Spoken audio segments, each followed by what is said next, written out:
By the time Jesus was dead, his closest followers were no longer standing beside him. One had betrayed him, one had denied him, others had scattered into fear, the crowds had gone quiet, the soldiers had done their work, and the body of Jesus was still in Roman hands. Then, at the edge of the story, a man stepped forward. Not Peter, not John, not one of the 12, a wealthy man, a respected man, a man connected to the council involved in the events that led to Jesus' death. His name was Joseph of Arimathea, and in the final hours before sunset, he made a decision that placed him forever inside one of the most important moments in Christian history. He went to Pontius Pilate, and he asked for the body of Jesus. Some stories begin in the margins, a name, a tomb, a decision, a mystery history never fully answered. Welcome to One More Record. Today, we follow the story of Joseph of Arimathea. There are people in history who are remembered because their lives were loud. Rulers, rebels, preachers, martyrs, men and women whose names appear again and again in the record. Joseph of Arimathea is different. He appears suddenly near the end of the crucifixion story. He does something quiet, practical, and dangerous. Then he almost disappears. No long biography, no speeches, no recorded journeys after the tomb is sealed. And yet, without him, the burial story would look completely different. That is what makes Joseph so interesting. He is not remembered for a sermon. He is not remembered for a miracle. He is remembered for what he did when almost everyone else had stepped back. The Gospels give us only a handful of details about him, but those details matter. Matthew presents him as a rich man. Mark describes him as a respected member of the council. Luke says he was good and upright, and that he had not agreed with the council's decision and action. John tells us he was a disciple of Jesus, but secretly, because he was afraid. Put those details together, and a picture begins to form. Joseph was not a poor follower standing at the edge of the crowd. He was not an anonymous admirer. He was a man with status, a man with property, a man with access, a man with something to lose. And that is the first mystery of Joseph of Arimathea. Why would a man like that step forward at the most dangerous possible moment? To understand Joseph, we have to return to Jerusalem in the hours after the crucifixion. Jesus had been executed by Rome. Crucifixion was not only a method of death, it was a public warning. It was designed to shame the victim, frighten witnesses, and remind everyone who held power. The body of a crucified man did not simply belong to his friends, it belonged to the authorities who had carried out the sentence. So when Joseph asked Pilate for the body, he was not making a small request. He was approaching the Roman governor and asking to take responsibility for the remains of a man executed under a charge connected to kingship. That mattered. Jesus had been mocked as king of the Jews. He had been crucified under Roman authority. Anyone who now treated him with honor risked being noticed. Joseph had to cross a line. A hidden disciple could no longer remain entirely hidden. And in Mark's account, there is a small detail that makes the moment even sharper. Pilate was surprised that Jesus was already dead, so he did not simply release the body immediately. He summoned the centurion. He asked whether Jesus had already died. Only after the death was confirmed did Pilate grant Joseph's request. That detail matters. Joseph's request passed through Roman authority, through military confirmation, through the official machinery of execution. This was not a quiet favor arranged in the shadows. Joseph had to be seen. He had to make the request. He had to attach his name to Jesus when Jesus seemed defeated, abandoned, and dangerous to be associated with. That is the moment where Joseph becomes more than a minor character. He becomes the man who steps into the silence. But who exactly was he? The name Joseph was common in the Jewish world of the first century. The name Arimathea identifies him by place, but even that place is difficult. Arimathea is not easy to locate with certainty today. Some traditions have connected it with places northwest of Jerusalem. Others have suggested different locations, but the honest answer is simple. We do not know exactly where Arimathea was. That uncertainty adds to Joseph's strange presence in the story. He is named, he is important, but the place attached to his name remains partly hidden. What the Gospels care about most is not his hometown. They care about his position. And he had one thing the others didn't: a tomb. That tomb is one of the key details. Matthew says the tomb was Joseph's own, a new tomb, cut into rock. Luke and John also stress that no one had yet been laid there. John adds that the tomb was in a garden near the place of crucifixion. The location mattered because the Sabbath was approaching. Time was short. The body had to be dealt with before sunset. This was not a slow ceremonial procession. It was urgent. The daylight was fading. Jerusalem was full for the festival. The city had already witnessed a public execution. The disciples were afraid. The women who had followed Jesus watched from a distance, and Joseph acted. He took the body down. He wrapped it in linen. In John's account, Nicodemus joined him, bringing myrrh and aloes.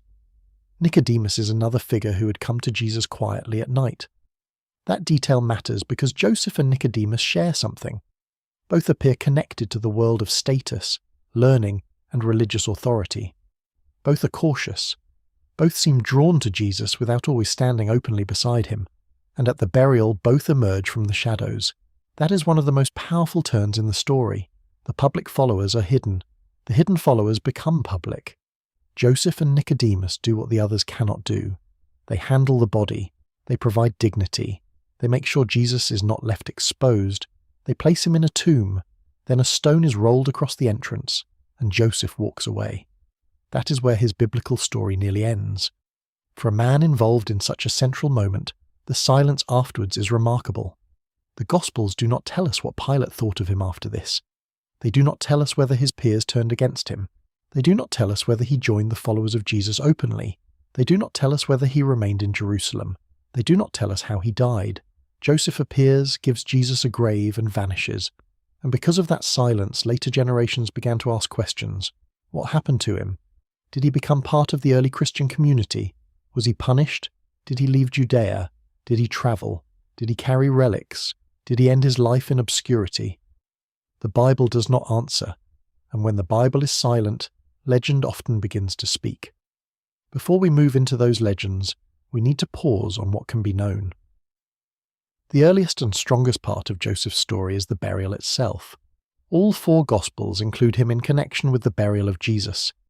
They do not all describe him in exactly the same words, but they agree on the central point.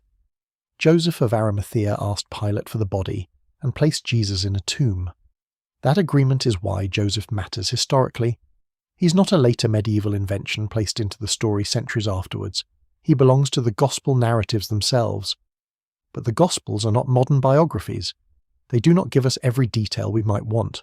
They give us the information needed for the story they're telling, and in that story Joseph performs one essential role. He ensures that Jesus is buried. That may sound simple. But in the world of crucifixion, it was significant. Crucifixion was meant to strip away honor. It made the body part of the punishment. To bury the executed man with care was to resist, in some small way, the final humiliation Rome intended. Joseph could not undo the crucifixion. He could not save Jesus from death. He could not change what had already happened. But he could refuse to let the story end with the body abandoned. That is why his act carries such weight. It is not dramatic in the way battles are dramatic. It is not loud. It is not heroic in the usual sense. It is a quiet act of courage at the point where courage had become costly. And it came from an unexpected place. Luke says he had not agreed with the decision and action of the council. This suggests tension. Joseph belonged to the world of authority around Jerusalem, but he was not simply swallowed by it. He was near power, but not entirely captured by it. He was part of the council, but not of one mind with what had happened. That makes Joseph a man caught between worlds, between public status and private belief, between caution and conviction, between silence and action. For a long time, according to John, his discipleship had been secret. But secret faith has a limit.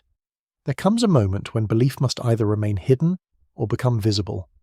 For Joseph, that moment came after Jesus had died, and that is another reason his story feels so human. He did not step forward when the crowds were cheering. He did not step forward when miracles were being celebrated. He stepped forward when there seemed to be no advantage left. Jesus was dead. The movement looked broken. The risk was real. There was no obvious reward. And still, Joseph went to Pilate. That decision is the heart of his story. A man who had followed quietly finally acted openly, not with a speech, not with a sword, but with a request for a body, and with a tomb. This is where Joseph's story becomes more than a footnote. It becomes a question about memory. Why do we remember the empty tomb so clearly but so often forget the man who provided it? The tomb itself would become one of the most famous locations in Christian memory. But Joseph did not know that when he offered it. At least the text does not tell us that he knew. From the human side of the story, the action seems urgent and practical. A body needed burial. The Sabbath was approaching. A nearby tomb was available. Joseph had the means to help, so he did. Yet history often turns on actions that look practical in the moment. A tomb offered in haste becomes the setting of a proclamation. A stone rolled across an entrance becomes part of a story told for centuries. A man who appears for only a few verses becomes linked forever to the burial of Jesus. And then, beyond the Bible, Joseph's story begins to grow. In later Christian tradition, Joseph becomes a saint. In medieval imagination, he becomes far more than the man who buried Jesus. He becomes connected with the Holy Grail. He becomes linked with Britain. He becomes tied to Glastonbury. These stories are fascinating, but they belong to a different layer of history. The Gospels place Joseph in Jerusalem at the tomb. The later legends send him across seas. In the Middle Ages, stories developed that Joseph had received or guarded the Holy Grail, often understood as the cup connected with the Last Supper. Some versions claimed he sent it to Britain. Others claimed he travelled there himself. At Glastonbury, legends grew around the idea that Joseph arrived with followers, planted his staff in the ground, and that it miraculously took root as the Glastonbury thorn. Other stories made even larger claims, connecting Joseph to the foundation of Christianity in Britain. These traditions became powerful. They shaped pilgrimage, they shaped local identity, they entered poetry, romance, and national imagination. But they are not the same as the Gospel evidence. There is no solid early historical proof that Joseph of Arimathea travelled to Britain. There is no reliable first-century record of him carrying the Grail. Those are later stories. And yet, the existence of those stories tells us something important. People were not satisfied with Joseph disappearing. They wanted to know where he went. They wanted a second chapter. They wanted the man who gave Jesus a tomb to have carried something sacred into the wider world. That is how legends often work. They grow around silence. The less history tells us, the more imagination tries to fill the gap. But perhaps the silence is part of Joseph's power. If the Bible had given us a long account of his later life, we might remember him differently. As a missionary, as a martyr, as a traveller, as a founder. Instead, the biblical Joseph remains fixed in one evening. The evening between death and burial. The evening when the sky darkened over Jerusalem and the followers of Jesus were afraid.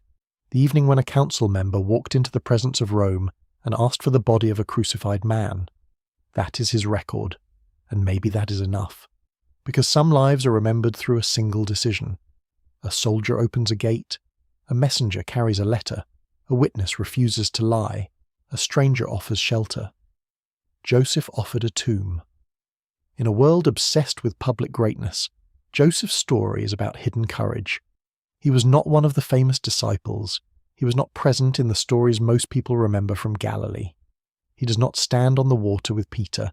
He does not hear the call at the tax booth like Matthew. He does not travel the Roman roads like Paul. He is not remembered as a preacher, writer, or martyr. But when the story reached its lowest point, Joseph was there. And that raises a final question. Was Joseph late? Or was he exactly where he needed to be? It is easy to judge secret discipleship harshly. Why did he not speak sooner? Why did he not defend Jesus publicly before the crucifixion? Why wait until after death? Those questions are fair. But history is often made by imperfect courage. Not everyone is brave at the beginning. John tells us Joseph was afraid. At the moment when action was needed, he acted anyway. After the burial, the women saw where Jesus had been laid. The tomb was known. The place was marked. The body had not vanished into an anonymous grave. Joseph's action gave the story a location, a stone, a garden, a tomb that could be visited, a tomb that could be found empty. From a historical point of view, that is why the burial tradition matters. From a storytelling point of view, it is why Joseph cannot be ignored. He is the bridge between the cross and the tomb, between public execution and private grief, between the brutality of Rome and the care of those who still love Jesus. And then, after all that, he leaves the page. No final words, No recorded death, no confirmed journey, just a name attached to one act of mercy. Over time, legend would carry Joseph far beyond Jerusalem, to Britain, to Glastonbury, to the Grail, to stories of thorns, cups, hidden relics, and sacred journeys. Those legends may tell us little about the historical Joseph, but they tell us a lot about what people wanted him to be: a guardian, a traveller, a keeper of holy things. Maybe that is because in the Gospel story he already was.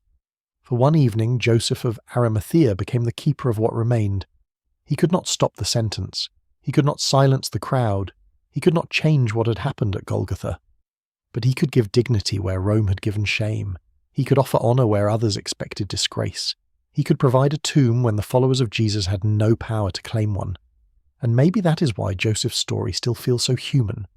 Because courage does not always look fearless. Sometimes it looks like a frightened person doing the right thing anyway. So I would like to ask you this. When you think of Joseph of Arimathea, do you see him as brave, cautious, or both? Let me know in the comments. I would genuinely like to hear how you read his story. Joseph of Arimathea appears only briefly, but his decision changed how the story was remembered. A wealthy man, a council member, a secret disciple, a tomb cut into rock, a stone rolled across the entrance, then silence. The cross is remembered, the empty tomb is remembered, but between them stands Joseph of Arimathea, the man who stepped out of the shadows, the man who asked Pilate for the body, the man who gave Jesus a grave. Joseph gave Jesus a grave. But that same week, another man walked away with the life Rome had denied him. Next time, we follow the story of Barabbas, a prisoner, a crowd, a life spared. Thank you for joining us on this journey. If you want more stories like this, forgotten figures, ancient journeys, and mysteries from the edges of history, please like the video and subscribe to One More Record. It helps the channel grow, and it helps us keep uncovering the stories history almost left behind. Until the next journey, this has been One More Record.